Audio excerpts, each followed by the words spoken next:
Hey YouTube, RicoKnows here. Been a while since I did a Colorado video. I don't necessarily talk about one team like everybody else does. You know, there's channels out there that focus on one team. I focus on 134 teams, so I do a lot of research. Haven't really been looking at Colorado recently. And then I saw a post on Twitter, and they said that Deion Sanders has a criminal culture at Colorado. And I said, man, I better go read what this story's about. So first and foremost, shout out to Athlon Sports. It's their story. They're talking about Deion Sanders' chaotic culture turns into locker room violence in Colorado. Okay. Coach Prime keeps it cool on the outside, but inside, it seems to be boiling over. Steve Quarter. And this came out on August the 2nd. We are now on the 4th. So it's been a couple days. There's been a sudden shift in attitude within the Colorado Buffalo's locker room. Excuse me, I can read. While the initial hype surrounding Deion Sanders has dwindled, he has brought in more than his Louis luggage to Boulder. The urgency to win has increased as this season is expected to be the final one for Shiloh and Shedeur Sanders, along with Travis Hunter, all three of Coach Prime's sons, jokingly. Coach Prime has reiterated that he's not leaving Boulder with his kids, but building a program from scratch isn't his forte, nor is fostering personal development among players. Many programs pride themselves on nurturing talent, but that's not Prime's approach, and it's become apparent. This is a fact. Coach Prime has used the transfer portal ad nauseum, and there are other programs that are rebuilding and doing far better than Colorado, and they didn't use the transfer portal this way. The examples are South Florida, right? South Florida was 1-11 in 2022. 1-11. They lose Brian Battie to Auburn. They lose Jimmy Horn and Weaver to Colorado. They lose all their best players. And they were in a bowl game last year. They balled out of control because Alex Golesh came in and can actually coach. And coaching will circumvent all this. You ever want to bridge that gap, it's coaching. And South Florida did it amazingly. Okay, they won, 7 games? Northwestern, 1-11. Coach is fired a month before the season starts. Doesn't matter. We're going to hire the defensive coordinator, David Braun. And he goes out and wins 8 games at Northwestern. No transfer portal help. They even lost a bunch of recruits right before the season started. Didn't matter. Went out and won 8 games because coaching matters. Then you get to Colorado, and the way to win this thing is just bring in 70 new people, which is fine. Do you. And everybody can talk about what an improvement it was, but it's a one conference win and a bunch of losses, and it doesn't really move me like that. The improvements I saw, some of the most improved teams in America last year, another great example is Iowa State. Iowa State was 1-8 in the Big 12 in 2022. They lost so many starters due to their gambling mishaps. They even lost their starting quarterback, Hunter Deckers, right? Come out last year, and what do? They end up in a bowl game. Now, they lost to Memphis in the bowl game, but they had an amazing season. That's great coaching. You got to pay attention to the teams out there. The most improved teams in America, I would say, I was looking it over. You guys know this. I assess results. Colorado's not in the top 10. Most improved teams from last year? No, not in the top 10 from 22 to 23. No. And going into 24, MVPs know how I feel about Colorado and where I think they're at. I think Vegas is wrong on them, but I also think the entire fan base is wrong on them. So I do not think Colorado's winning 8 or 9 games. I do not think they're winning 4 games either. I think that they're going to find a way to get to 6 games, don't win a game in November, and they'll be in a bowl game. Congratulations. But what I read in this story is concerning, right? It's concerning. It says his desires, Coach Prime's desires, ready-made players who can deliver immediate results. It's not about gradually building up. It's about achieving success right now. Right, you got to win now. Fine. This approach has its flaws. Biggest flaw, the foundation of Coach Prime's Camelot is starting to show cracks. Cool. What was portrayed to the public as an outstanding program is missing the mark. Sanders seizes the spotlight in front of cameras, but then vanishes until the next media opportunity.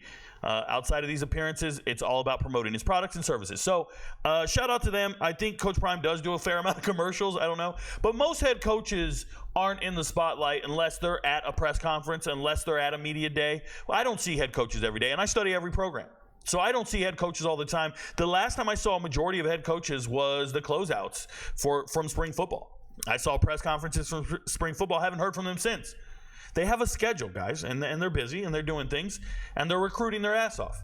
Now, to say that Coach Prime only shows his face every media opportunity, I think it's a little unfair.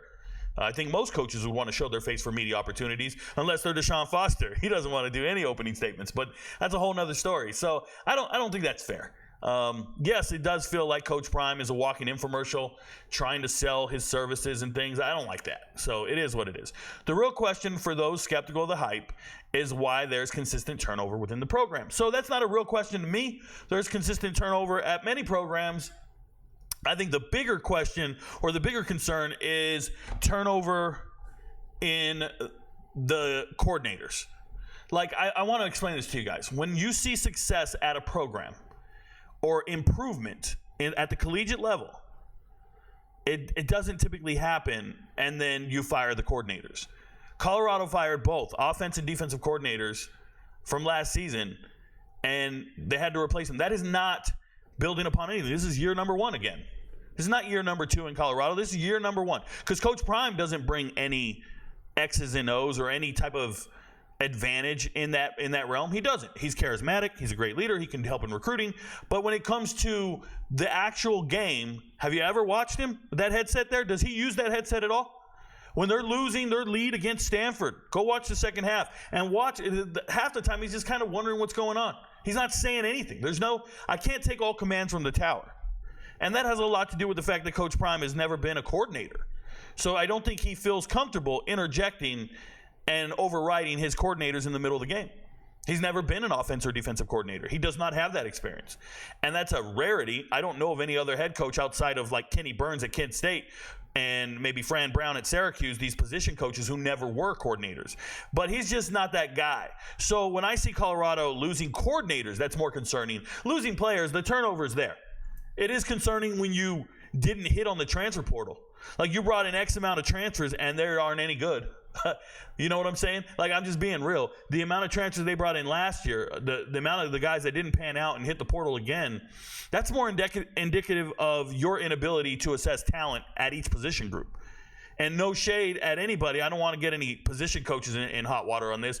I'm just saying, like, if you sit down and really assess what you brought in, and if they can't beat out an incoming freshman, you might want to reassess the talent. That's just the way it goes. Like, I'm watching 5-star wide receivers, third string. 5-star defensive ends, third string. I just looked at Kentucky. Kentucky has a defensive end, 5-star kid, amazing, third string. He ain't getting in the starting lineup because they've been doing this for X amount of years, and they have been accurate and they've been correctly assessing talent and building their rosters this way. When you don't do it accurately, there's going to be more turnover because you're just missing. You're just missing on your recruiting. You're just missing on who you thought was good, and they're actually not that good. Kari Mann's coming over from Maine. Hit the portal, and now he's like at ODU backing up somebody. Or he's somewhere, I'm trying to think. I don't even know where he went. But he's a backup in the group of 5. But you assessed him that he could help your 85. That's wild to me. That's wild to me. But it is what it is. Okay? So the turnover in the coaching staff is way more of a concern than the turnover in the locker room. I just want to make that very clear. Okay? Let's go on. It's like real life Grand Theft Auto. No, let me go back here. Some players aren't suited for prime time. Or at least that's what the Colorado staff wants everyone to believe. Yeah, and I don't like that narrative. They just all kind of say, oh, they couldn't handle the spotlight. The lights are on, da-da-da-da. Yeah, sure, buddy. If I see them succeed at other programs, I see Sewell over at ECU dominating. He's their leading receiver last year. I think they can handle the spotlight. I think it's just it's hard to get traction when there is favoritism or cliques. And it's political no matter where you go. Any walk of life, there's going to be politics involved, unless you're working from home. Like, unless you're your own boss, there's no politics here. You know what I'm saying? But for the most part, there's going to be politics, and it is going to be somewhat cliquish, and that's unfortunate. You want to see it from position groups. You don't want to see it within a position group. And what I mean by that is, let's say there's 14 wide receivers on the roster, including walk-ons. You want all 14 wide receivers to be tight and repping their position group. But you don't want to see 3 of the wide receivers being really, really cool and hating everybody else, right? And not trying to mentor and develop the underclassmen or who else transferred in or whatever the case is. Like, you don't ever want to see that. And I think there are cliques within Colorado's locker room and within the roster. But let's go on. It says, conversations with those who've left Boulder reveal the true nature of the culture within the Buffaloes program. I think the true nature would have to be a combination of those who left and those that are still there, to be fair. Those who left don't define the entirety of it all. I want you to think of a job. If you're a business owner and you fired employees, if you fired employees and now they're no longer working here, and then they went and told people, hey, don't work there, and let me tell you why. Here's the culture. Here's what they do. And then they start telling you all the negative about that particular business. It's valid, but it's not the entire culture. You need to interview the employees. You need to interview the people who are still employed, because they might not feel that negativity. Chances are players who are departing are jaded. Players who are leaving are going to have an axe to grind. They might feel some type of way. So that's number one. So to say that it reveals the true nature, I think you'd have to combine the two. You can't just look at the negative. So let's go there. A few former players have spoken anonymously, and that's always going to happen because you get vilified and you get bullied online if you don't speak anonymously, right? I've had a number of players reach out to me on various teams and want to tell me the truth about a coaching staff or about an experience. And the one thing I tell them all is, your experience is not unique. And what I mean by that is that kind of happens everywhere. You're the third guy in my inbox this month that has told me coach lied to you, or you ended up not having the same opportunity that you envisioned, or whatever the case is. You know what I'm saying? A few former players, they spoke out anonymously out of fear of retaliation. Okay, if they went on the record. It's like a real-life Grand Theft Auto video game. And for you old heads out there, if you don't know, Grand Theft Auto is a video game where you get to go and rob everybody. You get to go and commit crimes with no fear of consequence. And your whole goal in the game is just keep committing crimes and keep it going. I think you want to go on like a crime spree, if you will. And you get a certain number of crimes. You know, if you hijack a car and then you keep going and you do this and you do that. I've never played the game. I've watched it. I remember watching the original and thinking, this is wild. It reminded me of a game I used to play as a kid called Spy Hunter, but that's a whole nother story. Yeah, it's just Sim City, but you get to be a person and wreak havoc on the city. Now, there's missions and all this stuff, but shout out to them. A real-life Grand Theft Auto, that is not a good thing to say about anything, just so we're clear. There are many distractions with fights, guns, and money floating around. It's not a good recipe for success. I will say this. It's not a good recipe for success. The environment is unlike any I've come from before. Now, some people who are repping the culture, if you will, the black culture, will say, yo, he don't know. He didn't come from the hood. He don't know what it is. That sounds like somebody from the suburbs. You know what it is? Like, I can remember the first time I saw somebody shooting craps. I was like, yo, why are they throwing dice in the corner? I know why. I saw New Jack City, but I'm just saying, why are they throwing dice in the corner? What are they doing? Why do we got to act like this? I'm being serious, right? So here's what I want to say. When you leave home for the first time in life, you may potentially have a culture shock, wherever you're from. I come from Southern California, Riverside County, Inland Empire, Coachella Valley. I grew up there like 20 years. I joined the military. Bro, I got in the military. I started meeting people from all walks of life. And I was in the military for the next 21 years, moving all around the world. And you get in these pockets. It depends on what city you're in, what street you go down. You're like, yo, where am I? And I tend to think I grew up somewhat informed about being, poverty-stricken.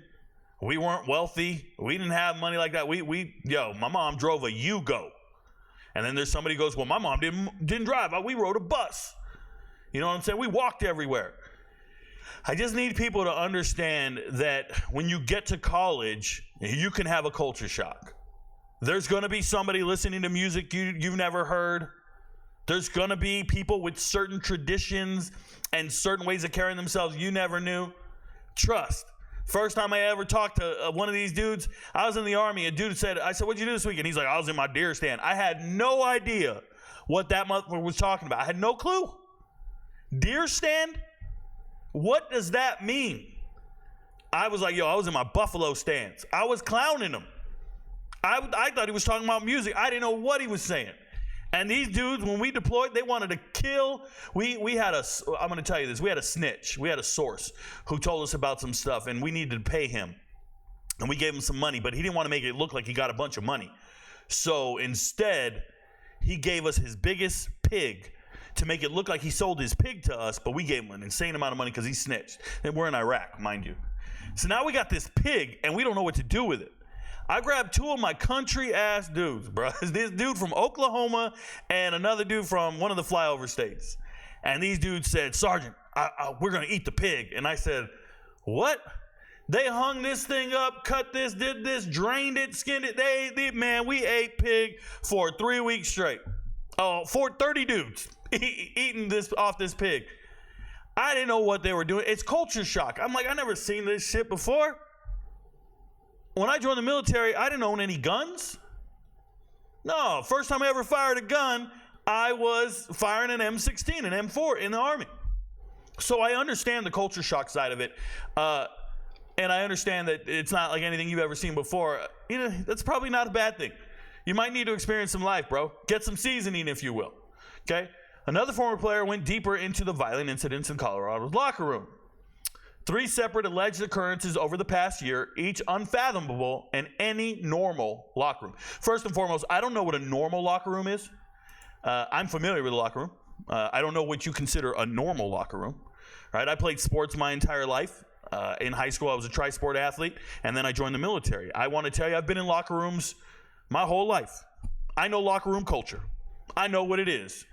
You know the dudes who sit next to you in the locker room. You know the locker next to you, the next guy. We used to have a really fancy locker room at my second high school. I had a beanbag in front of that joint. We know what it is. People are playing music. You don't like the music? Put on some headphones, dude. Do what you do. But are there fights in locker rooms? You're damn right there are. Fights in locker rooms happen. People shut the door and let you scrap. Keep an eye out. Make sure coach don't see it. Hey, everybody keep it down. This happens. Is it frowned upon? Sure. Is it healthy? I don't know. It's normal, though. It really is. Fights in the locker room are normal to some extent. Fights on the field are normal. They're not productive. They don't help you get anything done. They kind of off track and offset you from your goals that day. But it happens. I'm telling you right now, it happens. So that doesn't shock me. Okay, that doesn't shock me. Let me go back. Let me go back here. Hard place, derogatory names. Okay. Where was I? This insight sheds light on what happened with former 5-star talent Cormani McClain and why his experience in Boulder was negative. See, and that's why there's 2 sides to every story, right? Cormani McClain not preparing for games, not watching film, going out there and embarrassing his ass on a Saturday. You might want to whoop his ass when you get back to the locker room. There might be some furniture moving when you get back to the locker room if you're not preparing the way the rest of us are. Let me just be very clear. There's consequences for your actions or inactions. That's all I'm saying. And I'm not advocating for it. I'm just saying. Cormani was taking a lot of heat from everyone. At the same time, Coach Prime was saying he was in the doghouse and needed to improve. Cormani was getting bullied by Shiloh. Oh boy. After the Oregon State game, Shiloh slapped him several times, which left Cormani screaming, "I'm going to kill you," repeatedly. After that, you could tell he wasn't mentally there. It's hard when the coaches you trust are calling you derogatory names on the practice field. Okay. So, yeah, man. I don't know. Calling people derogatory names is never healthy. Does it happen in football coaching? You better believe it, all right? I'm the son of a coach. I used to coach. I played. I have been the victim of many, many name calling. I've done it myself. And I want to tell you guys, the name calling doesn't really move me. The bullying, I believe wholeheartedly. I want to make this very clear. This should not happen at the FBS level. This does happen in high school locker rooms across America because the coach's son is on the team. I've seen coaches' sons act in a way that's unfathomable, but they get away with it because they're the coach's son. Now, in some cases, the coach's son is the hardest worker. Shout out to him. In some cases, the coach's son is the hardest working guy on the team. But in other cases, the coach's son might just have this inner click, if you will, and might get away with things that no one else could get away with. And that's unfortunate. Should you be striking one of your teammates, slapping them? Nah, man. And doing it because you can get away with it? Nah, I don't condone that on any level. Do I think it's true? Yeah, I do. I do think this is true. And I want to say, I don't think very highly of Shiloh. This is a guy who assaulted a security guard at school, just falsely filed for bankruptcy to avoid collection on a due out. I don't like that kind of shit, bro. Lying, that's fraudulent. I'm not cool with it. I've made that very clear. I don't like criminals, and that's a criminal act. Striking your teammate, not cool. Now, do I think Cormani's substandard at football? Sure. Do I think he's substandard as being a part of a team? Sure. But this isn't okay. This isn't okay. The violence often seemed to come from personal vendettas, but not always. Jordan Seaton, the newest 5-star to join the team, was allegedly bullied into proving his manhood. Ooh, boy. And picked to fight former Colorado lineman Savion Washington. Shout out to Savion Washington, friend of the channel. Used to talk to him often, but he's since traveled and he transferred to Syracuse. But it says in April, the two were said to have exchanged blows, leaving both bloody. Witnesses describe it as two bears scrapping for food. Okay. Well, they're both very big individuals, and if you've ever watched two bears fighting, it is not something that I enjoy watching. It's a mess. I'm going to tell you guys, in my lifetime, I've experienced this personally. I can remember when I joined the Army, I was sent to a platoon that was led by infantrymen. And shout out to these guys. One of the guys his name was Nathan. And today Nathan's a pretty decent dude. But at that time, he and a guy named Ferris were kind of, they were kind of ridiculous. And they made us fight each other. Fight each other to go home early, fight each other to see who was tougher. They made us close the doors in the shop and just scrap and fight. And I can remember I won the very first fight that day. I'm an all-Army fighter. I was a high school wrestler. I felt pretty good about my chances of winning, and I beat up a guy named Brosco. Shout out to you, Brosco. And I beat him up, and I had to do it because these guys made me do it. I think when stuff like this happens, Jordan Seaton isn't to blame. I think it's a lack of leadership, internal leadership, subordinate leadership. And you're going to have this gap when you're using the transfer portal for trying to build your foundational, I guess, culture. It's the reality of the situation. You're going to have dumb ideas like this, thinking it makes you a man if you go out there and scrap with the guy who's in your position to prove that you belong. You know, that is so infantile, so ignorant. And in the moment, the young man doesn't know how to handle it. So you just do what you know. You do what nature tells you to do. You go out there and you try to win over the acceptance of others. So you go to scrap and you go to do what you do. And that's unfortunate if it happened. It sounds like it did. They're being a little too descriptive. They're naming specific players. This is not two guys got in a fight and then they're naming players. So this one is a little problematic for me. What I would say is in the future, Jordan Seaton, if you're going to be at this university for the next 3 to 4 years, do your best to ensure stuff like this doesn't carry over and you don't do it again and you don't condone it and you don't harbor it and you don't think it's okay. Two of the hardest workers at Colorado, two of the very best, hardest workers, Charlie Offerdahl, right? Charlie O, former walk-on, and Trevor Woods. And these two guys, you ask yourself, what do they have in common? And all the haters, all the racists, they'll say, oh, they're both white guys, Rico. You like them because they're white guys. No, I like them. And the thing they have in common is Coach Prime didn't bring them to Colorado. They weren't recruited via the transfer portal to come to Colorado. Two of the hardest working guys that carry themselves like professionals, that everybody should try to emulate, are two guys that you're lucky enough to inherit. They're two guys that were already on the roster. And if you could find individuals like that, with that mindset, you're going to be extremely successful. I've been assessing rosters all over America all summer long, getting ready for this football season. Shout out to the MVPs. And when I do my assessments and I look into the roster, some of these teams, Oklahoma State, offensive line, K-State, offensive line, some of these teams have such camaraderie And you can see, like, you check their Twitters, their community service, and they're leading as a group, and they're leading each other. You'll see them go back and run a camp at their old high school, and you'll see all this greatness.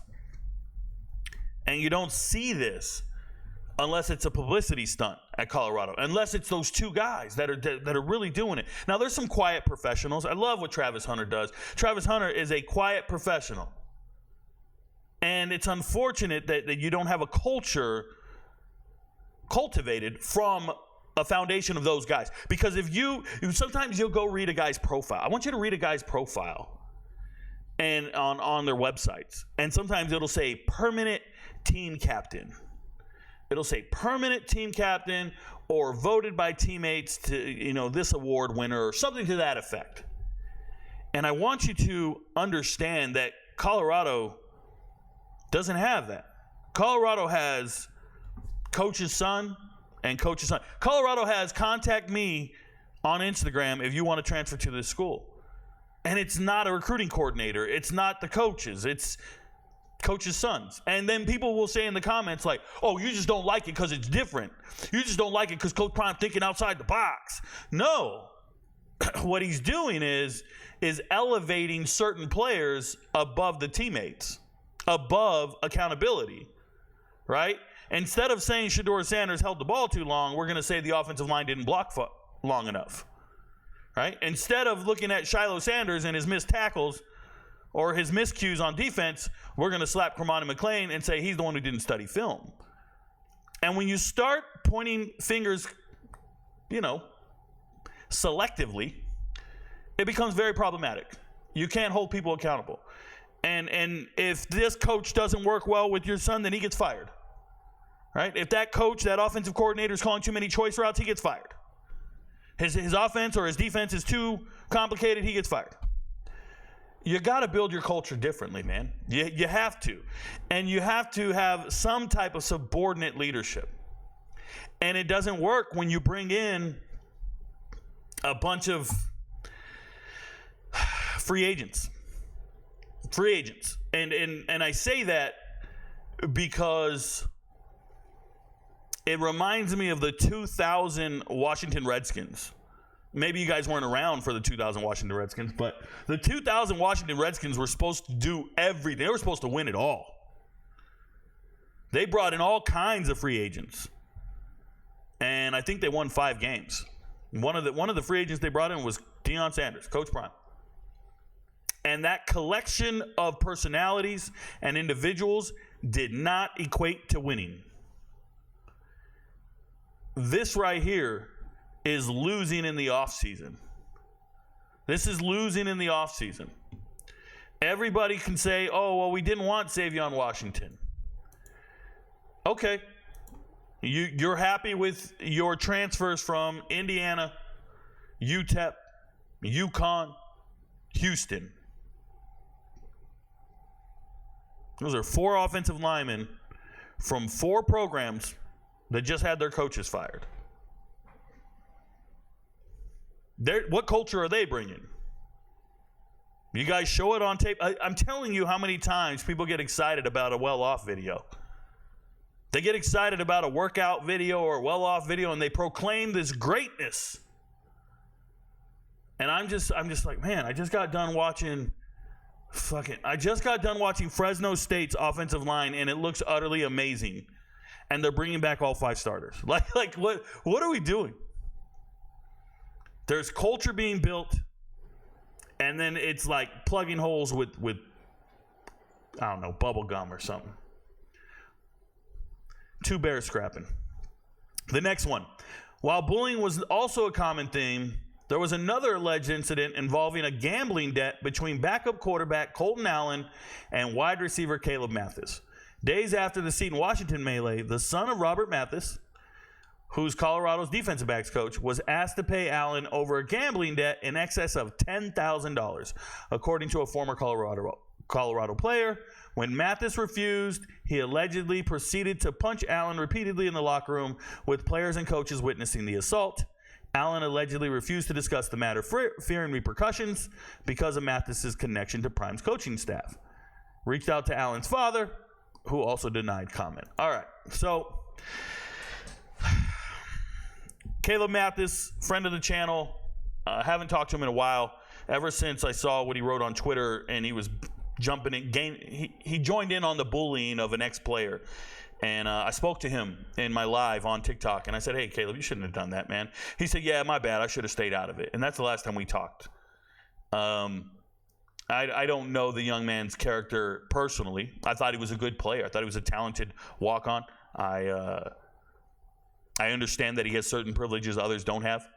Your dad's a coach on the team. You might be able to carry yourself a certain way. You got a chain from your quarterback. You might be in the inner circle. You played high school together, did all these things. You might know each other, and you might have a lot of leeway. Let me tell you guys, man. It's okay to build camaraderie. It's okay to build esprit de corps within your team. It's team building. It's essential. It's essential. But you can't do it selectively. And what I mean by this is, if this really took place, this is problematic. This is not okay. This is actually terrible. And if no one's willing to speak on it, Colton Allen, no comment, his father, no comment, that's crazy. Not even saying they denied to provide a comment. That means they didn't even refute it. They didn't deny it. They just didn't provide a comment. That's crazy, right? You got to refute it if it's not true. So let's just say it's true. You know, in the military, and I keep referring to the military because we have a lot of experience with team building. We have a lot of turnover, like the transfer portal. We got a lot of people coming in every single year. And I can remember being a platoon sergeant. Before I was a first sergeant, I was a platoon sergeant. And I had 30, 40 people working for me. And this one squad was real tight. And they all went to lunch together every day. And they had a new member join. And a couple new members joined I put them on that squad. And when they all went to lunch one day, I noticed they didn't invite a guy. And I asked him, I said, hey, you going to lunch? And he's like, oh, they didn't invite me. And it started this process of there being like a separation among that squad. You know what I did as a leader? I didn't force that kid to go. I say kid, he's in early 20s, 21, 22 years old. I didn't force him to go to lunch with those people. I fired the squad leader. And I let him know, and I gave him a relief for cause, and I told him, you are no longer in this position. And I told him that I didn't feel he was ready to be a squad leader anymore. I wanted to send a message, and the message is, we're inclusive. Everybody's in the inner circle here. Like, your team is your team. Put it all together, or you got to go somewhere else.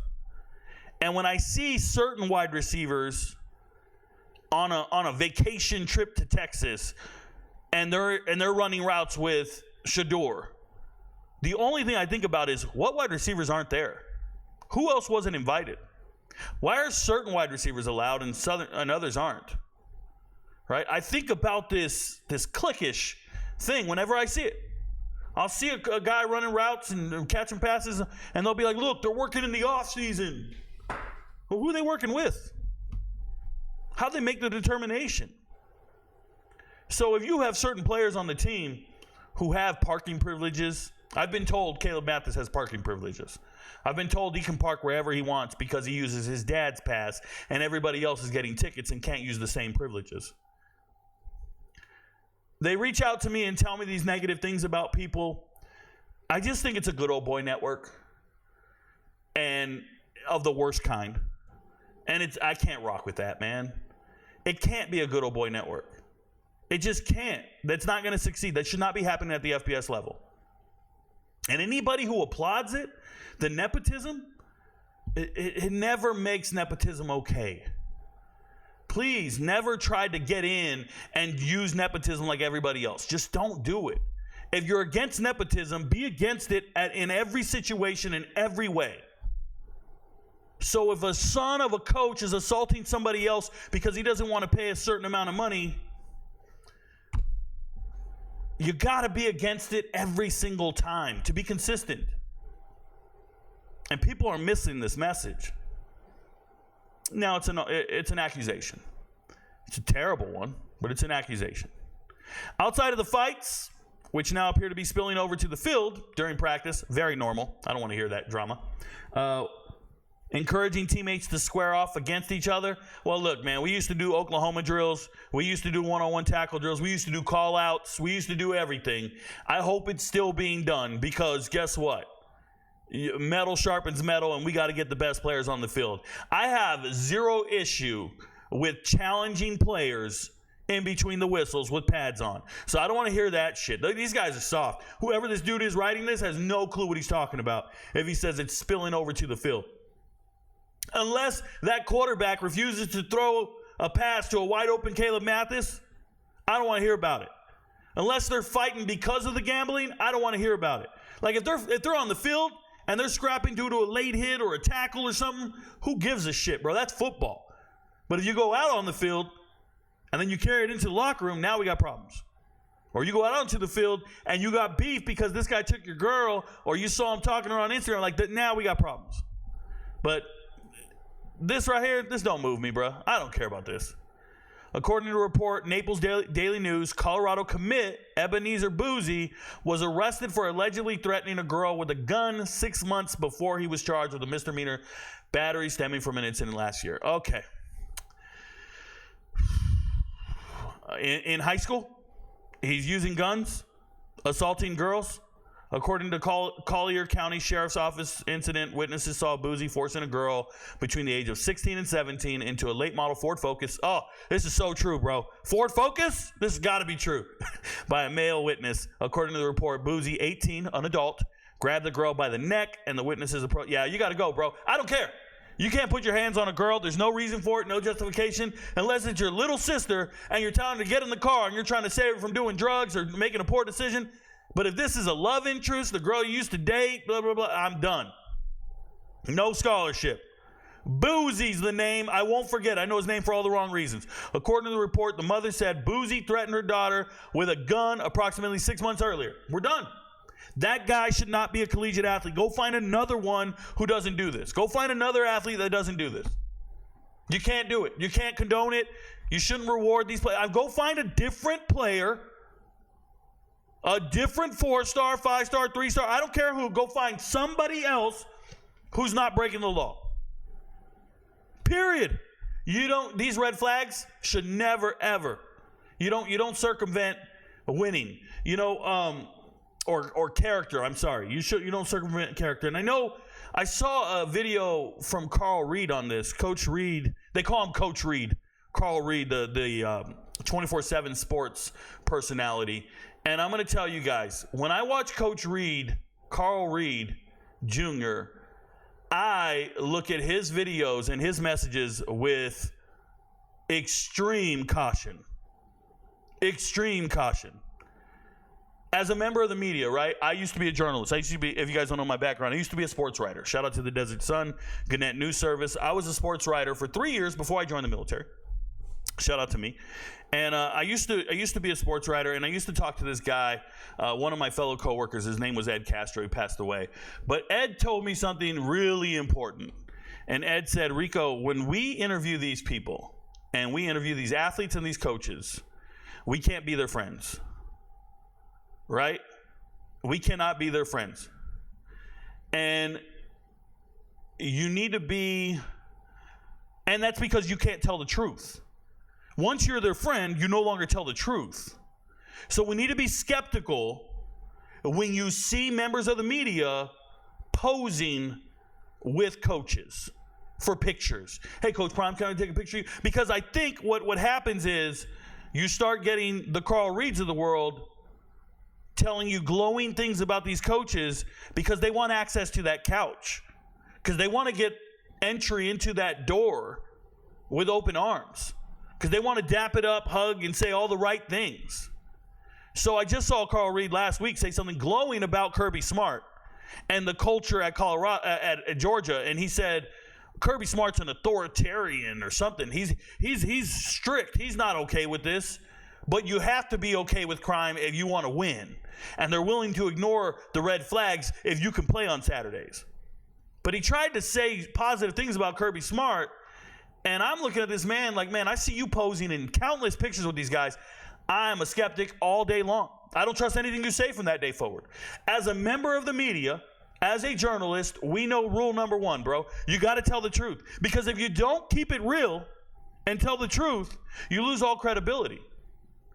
And people, it's just the same way, right? They sent Neely. Remember Neely? They sent Neely to the microphone immediately after Cormani left to let us all know the dirt on Cormani. Immediately. And I thought, oh, well, that's a guy kicking it. Well, I was in a meeting with Coach Prime the other day, and I saw this. And I'm just like, oh, my God. These guys have misunderstood what it is to be journalists. You have to look at things not just impartial, but you got to have just a slice of separation and integrity. You just have to. And if you don't, then you don't call shit out like this. Like this report, Athlon shouldn't be talking about this. Everybody who's supposedly a beat writer associated with Colorado, this shit should have came out immediately and said, we offered a criminal.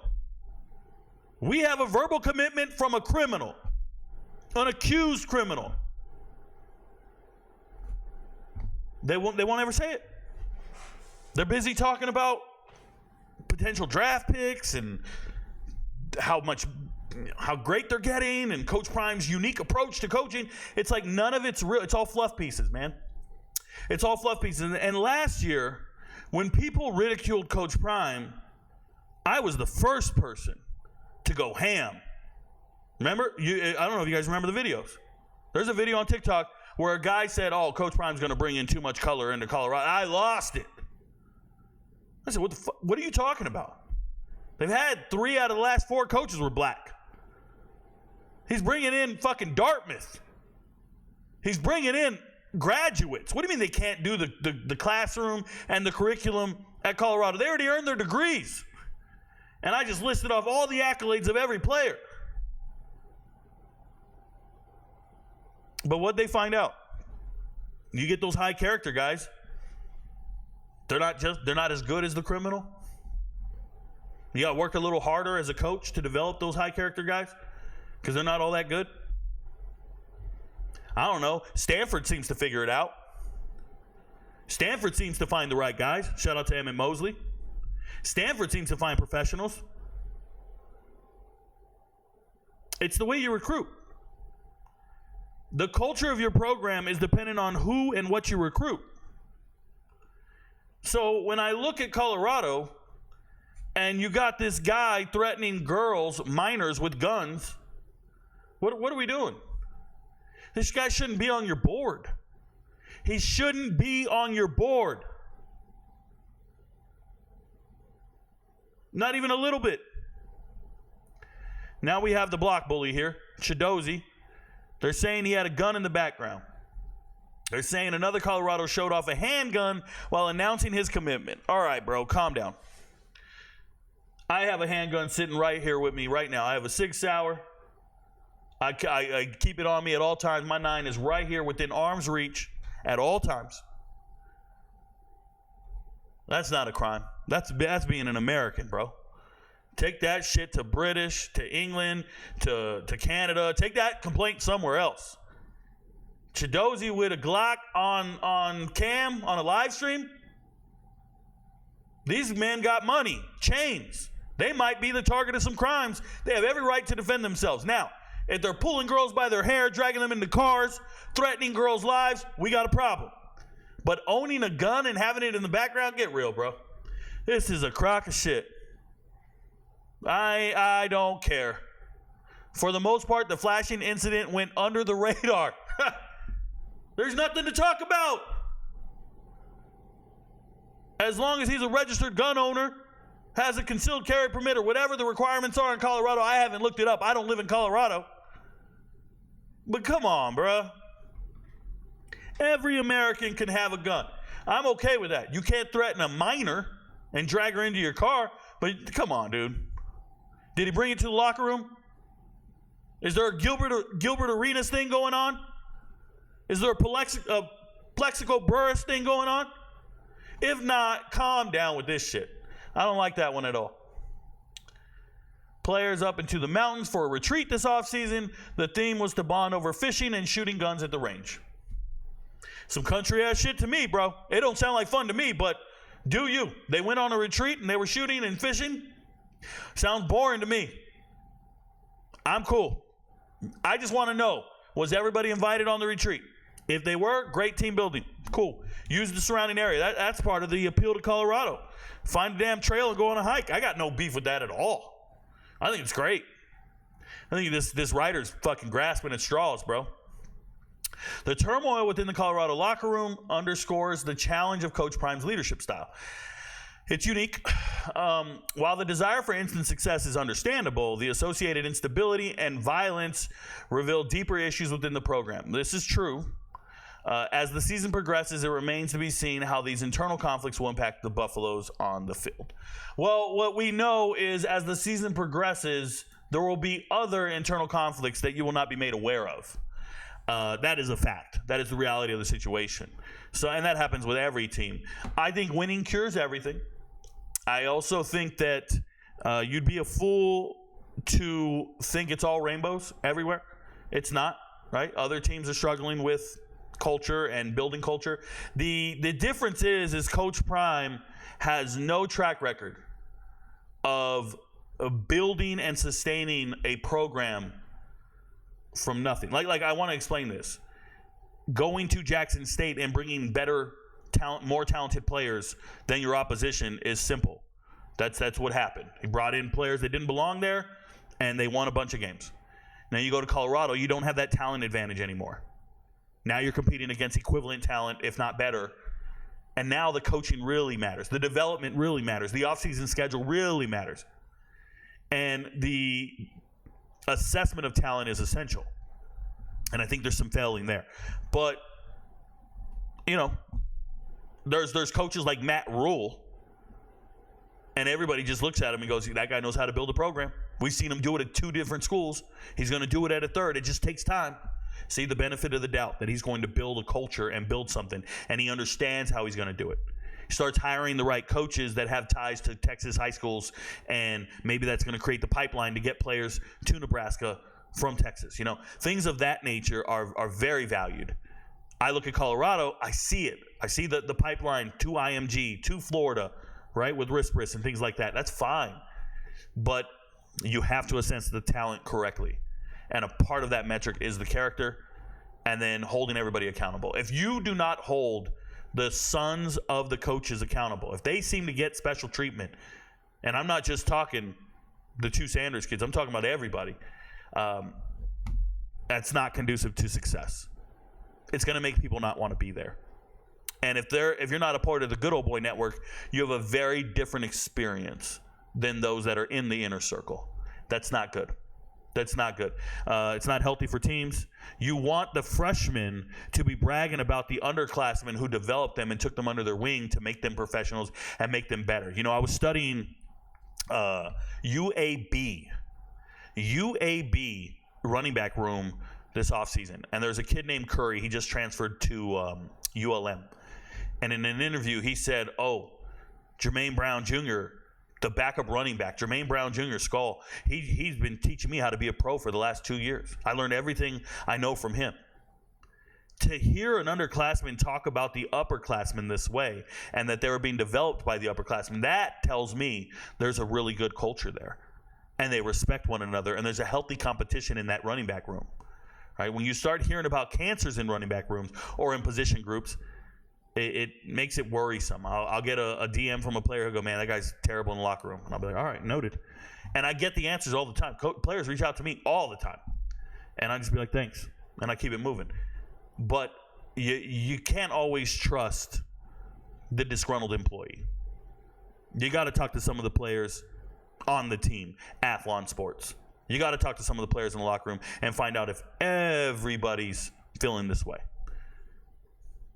So either way, I do think there are some questions with Colorado. I'm sure the Colorado homers, the fanboys, are going to watch this video and attack me and say what a hater I am and all this shit. You guys have no clue. I have no hate in my heart for Colorado or its players. I assess results, and I tend to be more right than I am wrong. That's why I have the platform I have. Shout out to the MVPs. Shout out to everybody out there. Your friends don't know, but Rico knows. Stay up, y'all. Peace.